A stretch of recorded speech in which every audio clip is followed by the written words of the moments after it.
Il y a urgence à construire de nouvelles infrastructures pénitentiaires. Depuis 1960, on n'a construit aucune prison, aucune maison d'arrêt. Toutes les prisons qu'il y a ont été construites avant 1960. Et pendant ce temps, la population a décuplé. Le nombre de criminels a décuplé. Les prisonniers meurent chaque jour par étouffement. Le ministère public ne sait même plus où envoyer des prévenus. Mais c'est pourquoi je pense, moi aussi, je suis libre en ce moment. Je comparais un homme libre parce que peut-être qu'il ne sait pas où m'envoyer. Parce que Makala est encore bondé de prisonniers. Au vu de ces urgences, il y a eu beaucoup de morts.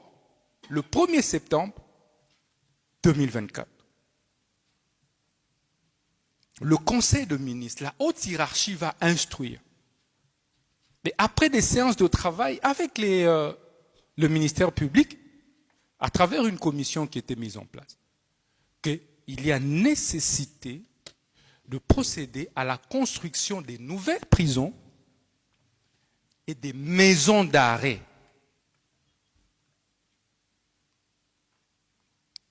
En tant que garde-sceau, lorsque le chef de l'État, lorsque la première ministre, mes chefs, ma hiérarchie, m'instruit, mais ça vaut loi, mais ça s'exécute.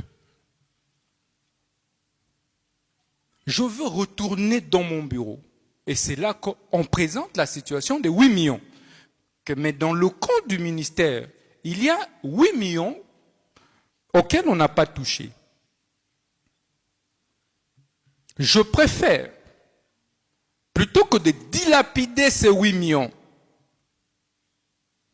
que ça serve à la construction d'une prison ou d'une grande maison d'arrêt, selon vos instructions, en plein conseil des ministres.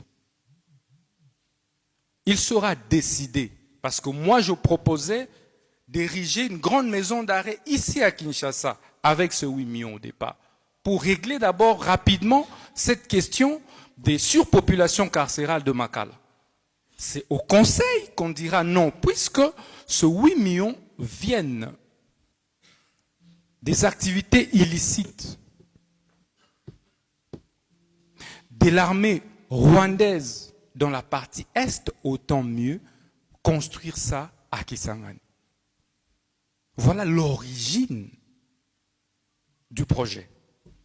Et immédiatement, nous allons nous ruer. Je dis bien, c'est instruction. On n'a pas dit au ministère des ITPR, parce qu'un ministère est une autorité contractante.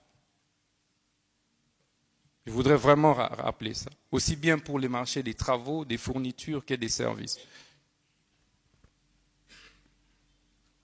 On instruit le ministre de la Justice à le faire. On s'emploie, on commence à chercher quelle est l'entreprise qui peut accepter à moindre coût de pouvoir travailler d'abord sur la première maquette que nous avions. J'ai effectué moi-même le déplacement à Kisangani. On a vu et le terrain. J'ai été là. Des terrains d'ailleurs. Un vers la rive gauche, à Osio, le centre pénitentiaire d'Osio, l'autre rive droite, non loin de l'aéroport. Et de là, Monsieur le Président, les entreprises, certaines, puisqu'il s'agit du gré à gré. Pourquoi gré à gré? Parce que, naturellement, la construction de la prison relève de la sécurité de l'État. On ne peut pas procéder par l'appel d'offres. C'est ce que dit la loi sur le marché public. C'est un marché spécial. Et on n'a jamais construit ça. Donc c'est une première expérience pour nous. On cherche alors, j'en viens pour savoir comment cet argent a quitté le compte du ministère pour être logé dans le compte de l'entrepreneur. Parce que c'est ça que, apparemment, on dit qu'il s'agit du détournement.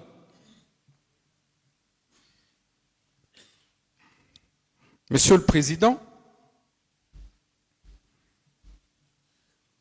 c'est de cette façon qu'on va recruter l'entrepreneur Zion. Et c'est de cette façon, puisque pendant ce temps, l'Ouganda paye la 3e annuité.